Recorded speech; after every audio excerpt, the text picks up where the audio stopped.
guys, welcome to my YouTube channel. It's Chinelo's Talk, and today I have my husband who is sitting next to me, and he's actually going to be my first guest.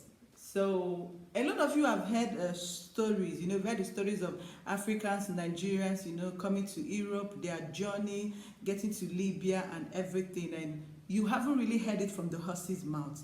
So guys, on my channel, you're going to hear from the horse's mouth. You're going to hear their undiluted stories. I mean, their truths. So if you haven't subscribed, I want you to subscribe, like, and share. And welcome to the family. You are welcome. Thank you. And I would love you to tell my viewers your name. My name is Patrick Amaechi Okeke. I'm from Nigeria. Born and brought up in Edo, Ikom local government. Presently, I'm staying in Italy. Okay, that's right. Guys, is my husband, so we both live in Italy. And my next question to you is, I would like you to tell me why you went to Libya. As a matter of fact, I didn't plan to go to Libya at first. Okay. Not until when my elder brother came back home with the intention of going back with my junior brother. But when my junior brother refused to follow him, he had to ask if I could go with him. I told him that it was quite unfortunate that I have already started a business and I wouldn't want to abandon my business for a country in which I do not know what the future holds. That's right. For me. He now gave me good reason why he had wanted me to follow him to Libya. As a matter of fact, he told me that Libya has a high currency compared to that of Nigeria. So, and again, there was a lot of work to do in Libya because the Libyans were not willing to work, given that they were living a better life. So he then had to convince me, and I saw reason with him why I should follow him. So that's how we decided, and we left for Libya. Okay. So you actually wanted to go there, work, and maybe probably come back home someday. Yes. My intention was to go to Libya, work, raise money, given that there are high chances to raise money faster than Nigeria. Then I would have come back home and re-establish my business in a bigger way. But fate thought otherwise. Okay, so my next question to you is, how did you get to Libya? Did you apply for visa? No, I didn't apply for visa. As a matter of fact, we went to Libya by road. We boarded a bus from Abuja, Nigeria to Kano, Nigeria, which happens to have the same common boundary with Niger. In Kano, Nigeria, when we got there, we boarded another bus that conveyed us or transported us from there to Agadez. It was not an easy journey. We met with a lot of difficulties, given that. Okay, when you said, I'm sorry, I had to cut you short. Well, when you said it wasn't an easy journey, what are the factors that made the journey uneasy? Yeah, I said it was not easy because I learned in that travel or in that journey that given the fact that we were a non-speaking Hausa Nigeria, they made us pay a pass fee to be able to go to or cross the border, compared to the Hausa Nigerians that could freely go to Niger without paying any fee or money. Oh, so like the factors you faced was you couldn't speak Hausa. Was that the only factors? And again, because we were not Muslims, Okay. So, given that we're not Muslims, even when by right we were supposed to To go move freely. to Yeah. move freely from Nigeria to Niger, just the way people in Niger do move freely from Niger to Nigeria, even unidentified. But the fact that we were not Muslims, and we didn't have a name that has a Muslim origin, that alone made it easy for them to single us out and force us to pay that pass fee. Wow. Okay, when you got to Agadez, how long did you stay there? Like, did you stay there for 1, 2, 3 days, or? I just wanted Yeah, to tell us. we stayed there for about a month. Wow. We didn't even plan to stay there for that long. We thought we could leave earlier than that. It's just that the truck that used to convey people from Agadez to Duruku, there's also another town in Niger that is even more closer to Libya. Okay. Used to leave every 1 month. So we were forced to stay in Agadez for 1 month, where we had to lodge in a room that was given out to us in rent. We paid rent, we stayed there for that 1 month. That's how things went. Okay, so from Agadez, where did the next journey take you guys to? Yeah, like I mentioned before, the next journey took us to Druku. That is where the real journey started. Because as a matter of fact, from Agadez to Druku, we had to apply or pass through the desert. Okay, so you guys passed through the desert with car. By what means did you pass through the desert? What did you actually use? Passing through the desert. We use a truck, a very big truck that convey goods. Okay. So that truck was divided into 2 sections. Okay. One section was loaded with cows that were meant to be sent to Libya, and one section was used to carry us. We had about 1,000 people inside that section that was meant to convey people. Okay, I would love you to tell me your journey from Agadez to Duruku. How was it like? Yeah, it was always the same difficulties. We had to spend about 14 hours before we got to Duruku, which means we stopped 3 times. At any stop, at every stop, it is meant for us to pee, cook, and eat. Okay, how did you guys get to cook? Because you're traveling through the desert. How were you able to cook and eat? Yeah, before we embark on the journey, we had to buy foodstuff. We had to buy a jug for water. We had to buy charcoal for cooking. We had to buy kerosene to be able to make fire to cook. So we had to also buy blanket, because in the desert at night it is cold. In the afternoon it's hot. So we made provision before we embark for this journey. That's why I said in every stop, we pee, we cook, and whatever we cook, we make sure that they are consumed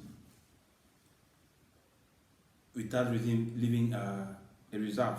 Okay, you don't have to leave like a leftover. No, you don't have to leave any leftover. Okay.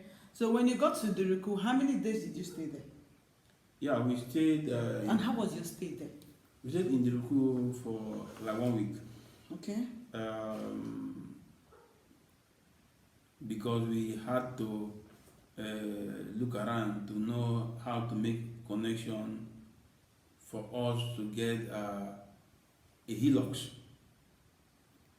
car that will transport us from Duruku to Madama. So this period of 1 week was used to be able to put things in place.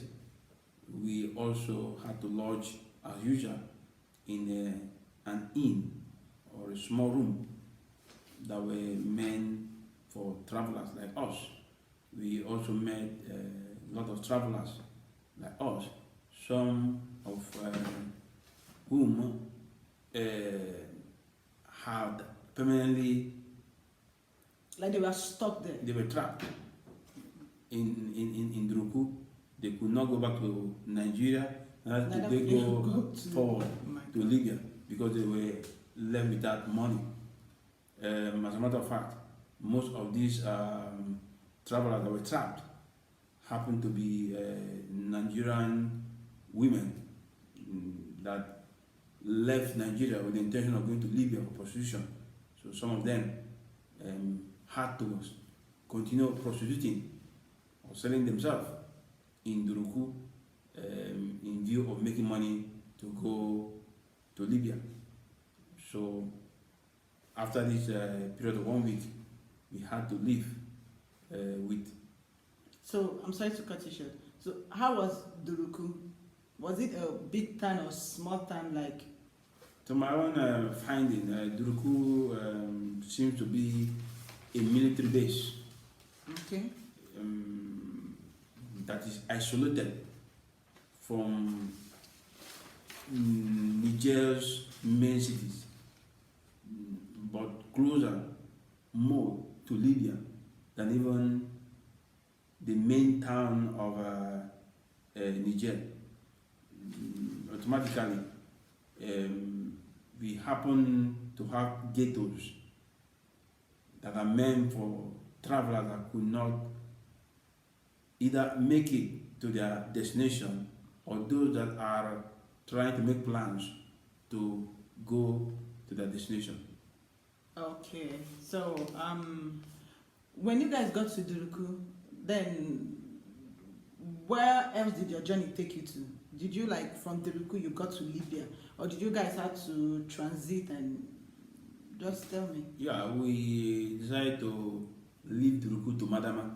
Okay. Madama is the closest village in Niger to Gatron, Okay. that is a village in the periphery of Libya. Most people prefer to take board the Hilux from Duruku direct to Gatron, but it is a high risk they are taking. But those that have known the way, they prefer to go up to Madama. Then from Madama you can connect Gatron or you can enter Libya. So that's why we decided to go to Madama, given that my elder brother has already known the route to Libya. So we now went to Madama. And Madama happened also to be more of a military base. So the settlement is scanty. It's a military village. So when we got to Madama, we didn't spend much time. We had to leave with a Hilux through a military connection that took us to Libya in the village of Gatron. Then when we got to Gatron, we had to make another connection paying this time the Libyan traffickers who took us on the trunk of the hillocks, covered us with tarpaulin so that we could not be exposed to the Libyan authority, because if caught, he will be a problem. We will be deported. So that's how he sneaked us from Gatron to Saba. That happened to be our final stop. Okay, and I want to understand something. Yeah. This journey, like, how did it change you? How did it affect, like, how did it affect your life? Like, what did you learn from the journey? What are the positive and negative impact of this whole journey you took? There's a lot to learn from traveling. It is said that traveling is a part of education. A lot of people traveling learn and achieve greatness. A lot of people, through traveling, become more stupid.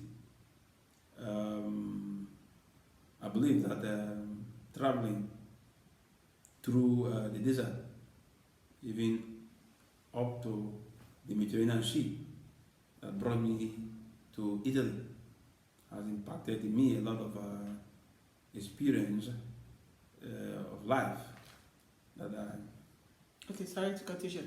Okay, would you advise someone to take the same journey you took? Because I guess it wasn't easy. No, I will not advise anybody to do the same mistake.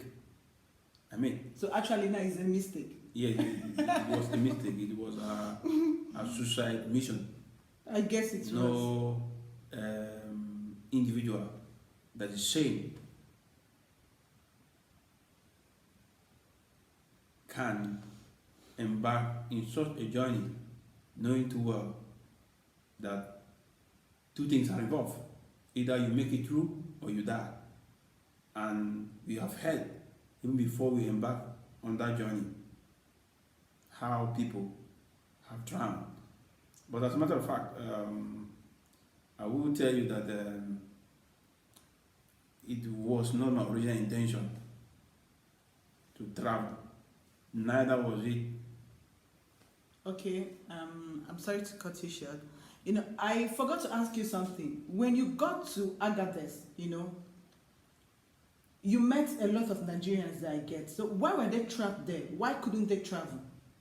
Like I mentioned before or earlier, I told you that for us to embark on that journey, we kept aside an amount of money. Okay. We felt that could lead us through our journey. So a lot of people, maybe they were not informed well about how much they were supposed to carry with them.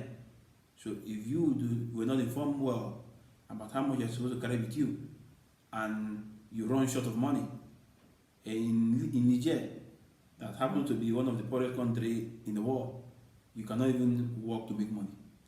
So automatically, either you call back home for somebody to send you money for you to continue traveling. But if you don't have people back home that will send you money, that's how you are trapped there forever. Because nobody can help you out. Because everybody you meet on the way is embarking on the same journey without knowing whether the money in him or her is going to will be enough or not. As a matter of fact, most of the restaurants in which we eat were run by Nigerians that were trapped there. They had to open restaurants, and most of the waiters or people that travelers that were serving in that restaurant were also people that were trapped. Wow. So when they serve the hotel or restaurant owner for like 1 or 2 years, in exchange for the service they gave to those hotel owners, the hotel owners now help push them to Libya. Wait, so people will have to stay there for 1 or 2 years? Yeah.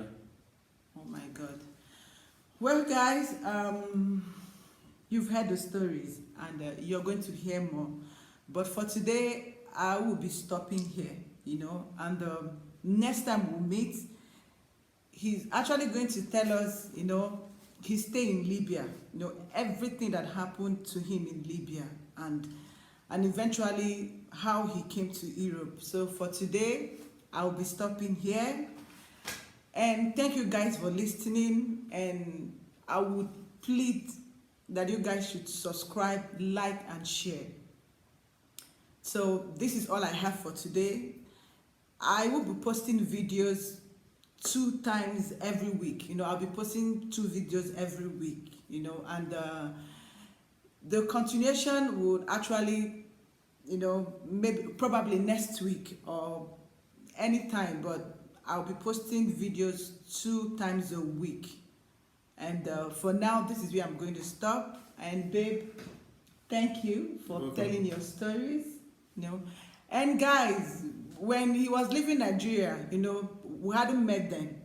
So, because a lot of you will be wondering, did he leave you back home or did you come with him? No, we haven't met then. And as time goes on, I might tell you guys how we met. But please subscribe, like, share. Thank you. Say hi to my viewers. Bye.